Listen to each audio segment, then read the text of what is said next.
Periodista Juan Lloret.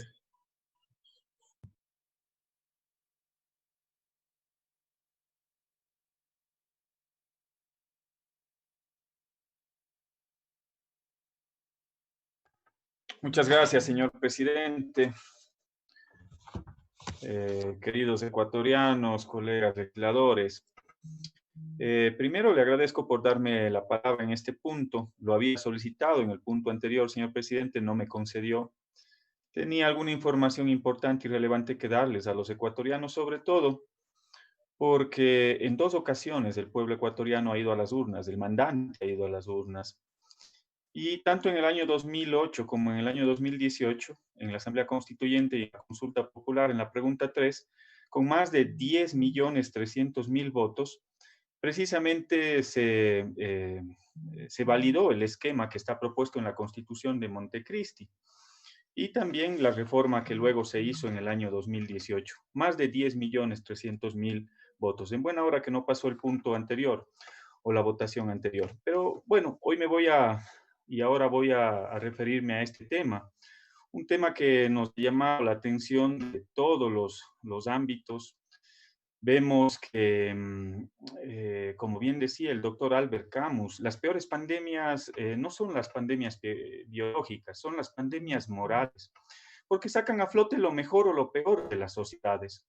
Lo mejor, la solidaridad, la corresponsabilidad, pero lo peor también, y es lo que estamos viviendo precisamente en estos momentos.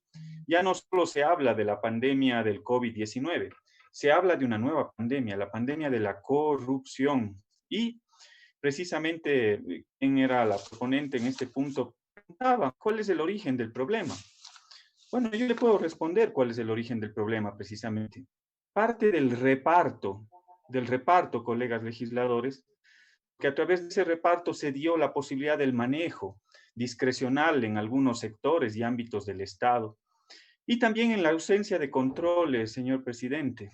Tanto es así que se evidencia cómo en 8 años, el uso que han dado a esos carnets en 8 años, daba cuenta que se lograron importar 5.017 vehículos en esos 8 años, a diferencia de lo que sucedió en estos últimos 3 años, de los cuales precisamente algunos, inclusive la proponente, es parte de ese gobierno a la cual aplaude y se somete, se seduce y se somete precisamente. Hoy vemos cómo en 3 años el número de vehículos importados superó los 7.470 vehículos, precisamente utilizando ese carnet de aquellas personas que tienen discapacidad. Pero la pregunta de fondo es, ¿qué estamos haciendo? ¿Qué está haciendo el primer poder del Estado con respecto a los temas que afloran ya esa nueva pandemia de la corrupción? Y son algunas de las interrogantes que yo tengo, señor presidente, porque veo cómo de manera discrecional se están dilatando los temas en la Asamblea Nacional. El primer poder del Estado no quiere tratar los temas que resultan ser incómodos al gobernante, incómodos al gobierno de turno, y más bien vemos un manejo sumiso y cómplice precisamente de la corrupción. Cuando vemos cómo, por ejemplo, se dilata el tratamiento del caso Mendoza, cuando ya ha pasado algunos días, algunas semanas, y duerme el sueño de los justos, porque de manera discrecional no se quiere tocar ese tema en la Asamblea Nacional. O cuando esperamos 12 días, y si no fuera por la presión de los colegas legisladores, se está debatiendo precisamente este tema, que es uno de los temas que le interesa a la ciudadanía y en el cual se devela precisamente las corruptelas de este gobierno. O, si es que quieren tener otro ejemplo adicional, son 4 votaciones favorables que hemos tenido aquí en este pleno, en la Asamblea Nacional, para que se dé paso por parte del CAL a la calificación del juicio político a Richard Martínez, ministro de Economía y Finanzas, porque hay serias dudas, colegas legisladores, del manejo de la deuda, el manejo que le ha dado el ministro de Economía y Finanzas. Pero resulta que aquí, en el primer poder del Estado, hay un manejo discrecional, cómplice y sumiso de cómo se tratan los temas cuando se tiene que hablar de la corrupción de este gobierno. Pero así nada más, llegamos a este tema y a este punto, y será quizás por eso que la Asamblea Nacional en este momento llega a tener el 6% de aprobación, precisamente porque no queremos tocar los temas que resultan incómodos al gobernante. Y nuevamente la Asamblea Nacional aparece en el ojo del huracán, porque resulta que se ha dado algunos usos por demás abusivos a un carnet de discapacidad, más allá de la legalidad o no de la obtención. Seguramente yo no tengo la más mínima duda de que habrá personas que ameritan la obtención de ese carnet y la utilización de esos beneficios. Pero lo peor de todo es que evidencia precisamente una nueva clase política que hace un uso abusivo y aprovechándose de esos beneficios, vemos cómo se importan vehículos Mercedes-Benz o vehículos de alta gama para algunos asambleístas, colegas asambleístas que con todo el derecho podrán importar esos vehículos. Sin embargo, yo llevo aquí 3 años en la Asamblea Nacional y no he podido todavía ni siquiera cambiar de vehículo. Sigo teniendo un vehículo del año 99, presidente.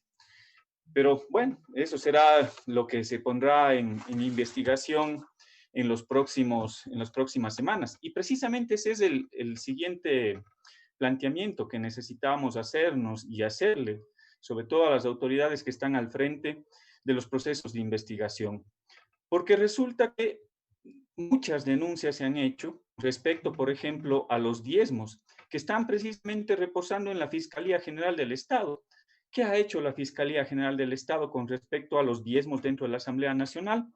O si vamos más allá, hay un reparto de hospitales que es evidente, señor presidente. Nosotros, la bancada de la Revolución Ciudadana, lo hemos denunciado.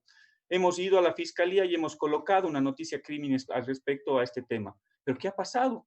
Hasta ahora no hemos visto celeridad en esas investigaciones y ojalá no pase lo mismo con este tema, que es un tema delicado. Y si bien es cierto, el caso del señor Salcedo Bonilla puso en evidencia lo que puede o resulta ser la punta del iceberg de lo que significa la emisión de una serie de carnets al margen de la ley y quizás exista una red de corrupción al interior del Ministerio de Salud Pública. Pero aquí hay algunos hechos que todavía me llaman la atención y que ya se refirió efectivamente la compañera Marcela Holguín, compañera de la Revolución Ciudadana, que ha puesto en evidencia una serie de hechos y detalles y cifras. Pero a mí me han llegado información, colegas legisladores, que es sorprendente hacia dónde llegan estos esquemas de corrupción, porque la corrupción, si bien es cierto, parte de un esquema en lo público, con funcionarios públicos, pero de la cual también se han aprovechado sectores y actores privados, colegas legisladores. Me llegó una denuncia hace 2 semanas en el sentido en el cual una institución bancaria, una institución financiera, aprovechándose de esa posibilidad de poder, a través de un contacto en Guayaquil, carnetizar a muchos de sus empleados y trabajadores que podían tener una deficiencia visual y les entregaban el carnet de discapacidad para cumplir con lo que establece la ley, el Código de Trabajo, establece en el artículo 42 y la Ley de Discapacidades, Ley Orgánica de Discapacidades, establece en el artículo 47 que aquellas empresas que tienen más de 25 empleados y trabajadores necesitan obligatoriamente cumplir con el requisito del 4% de esas personas, de esos empleados y trabajadores que tienen que ser empleados a personas con discapacidad. Y resulta que esta institución financiera, abusando y aprovechándose de ese contacto en la ciudad de Guayaquil, enviaba a sus empleados y trabajadores que tenían una deficiencia visual para poder obtener ese carnet, obtener esos beneficios y la institución financiera y bancaria poder cumplir con esa ley orgánica de discapacidades del 4%, quitando y restando la posibilidad para que realmente personas que necesitan ese empleo, personas con discapacidad, no puedan acceder a esa plaza laboral. Así se ha aprovechado y así se ha venido manejando este tema. Por eso lo que sale a la luz en estos últimos días es recién la punta del iceberg de un tema que tiene que llevarse hasta las últimas consecuencias. Y es por eso que las investigaciones no solo tienen que ir en el ámbito de la red de corrupción, tiene que ir más allá, colegas legisladores, y precisamente se tiene que establecer qué uso le dieron a esos carnets de discapacidad, no solo en la importación de vehículos, porque también hay una serie de abusos, porque me llegó otra denuncia, señor presidente, en el sentido en el cual habían personas que trabajaban en el Instituto Ecuatoriano de Seguridad Social que aprovechándose de ese carnet y con la complicidad de algunos personeros, inclusive funcionarios del Instituto Ecuatoriano de Seguridad Social, lograban jubilarse personas que tenían un nivel de discapacidad no mayor, digámoslo así, pero a través de las palancas se lograba acceder a una jubilación. Y nosotros estamos pagando precisamente esa jubilación de aquellas personas que abusaron de ese beneficio. Pero también se tiene que establecer cuáles son los beneficios obtenidos y cuál es el perjuicio al Estado en todos los ámbitos. Esa es parte de la obligación que tienen que llevar adelante todas las entidades que están haciendo una investigación de este tema, sobre todo la Fiscalía General del Estado, que no duerme el sueño de los justos, como ha sucedido con el caso de los diezmos, o que no duerma el sueño de los justos, como ha sucedido el caso de los repartos de los hospitales. Ojalá, y vamos a estar vigilantes, señor presidente, de que esto llegue hasta las últimas consecuencias e inclusive poder establecer cuáles fueron esas empresas en el ámbito privado que se abusaron y aprovecharon de este tipo de carnets de discapacidad y esta red de corrupción para poder cumplir con lo que establece la Ley Orgánica de Discapacidades. Es por eso que la semana anterior hemos dirigido una serie de oficios y comunicaciones tanto al Ministerio de Trabajo como al Ministerio de Salud para que nos puedan dar el detalle de cómo se dio este tipo de carnets y sobre todo los beneficios que se han obtenido a través del uso inadecuado de estos carnets de discapacidad.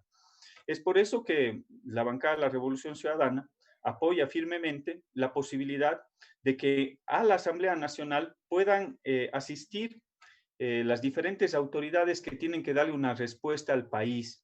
Y el baño de verdad que necesita el Ecuador no solo pasa por esa respuesta, pasa por la agilidad y también, sobre todo por la corresponsabilidad de los distintos actores, pero sobre todo por la agilidad que le sepan dar también aquí en la Asamblea Nacional para el tratamiento inmediato de los temas que les he mencionado al principio de mi intervención, porque también pueden estar o ser parte de otros procesos de corrupción que se han dado en este gobierno, porque hoy resulta que el dedo de la corrupción que decía el presidente Moreno cada vez más apunta hacia él, hacia su círculo cercano e incluso el círculo familiar, como es el caso de los DINA Papers, que tampoco ha tenido una respuesta que quisiéramos tener los ecuatorianos con respecto a la actuación de las autoridades judiciales.